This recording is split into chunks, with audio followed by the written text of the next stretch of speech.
ఎలా ఉన్నావు? పాప నీరసంగా ఉంది. ఒంట్లో బాలేదా? కొంచెం బాలేదక్క.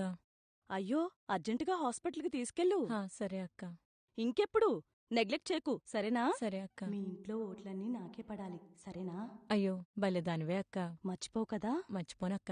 సినిమా తారలో ఆకాశంలో తారలో ఒకటే. మనం వాళ్ళని చూసి మురిసిపోవటం తప్ప వాళ్ళు మనల్ని చూడరో పట్టించుకోరు. అర్థమైందా?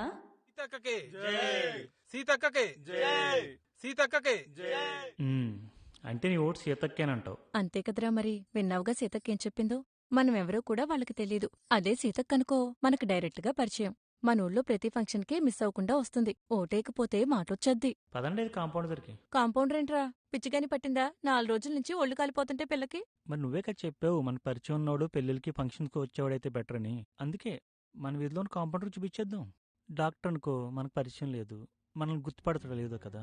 అర్థమైందిరా, నువ్వేం చెప్పదలుచుకున్నావో. ఉమా, ఏ పరిచయం ఉందని కష్టాల్లో ఉన్న కౌలు రైతులకు తన సొంత డబ్బులు 30 కోట్లు ఇచ్చాడు పవన్ కళ్యాణ్.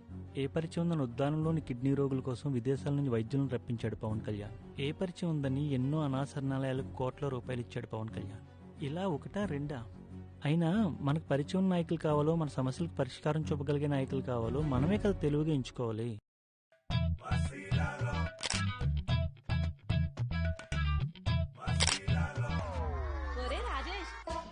నీ చేత్తో గ్లాస్ మంచినీళ్ళు ఇవ్వరా?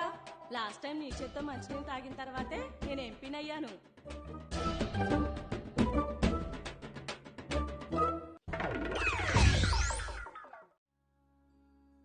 ఆలోచించి మంచి మనసున్న నాయకుడిని మనమే ఎంచుకోవాలి.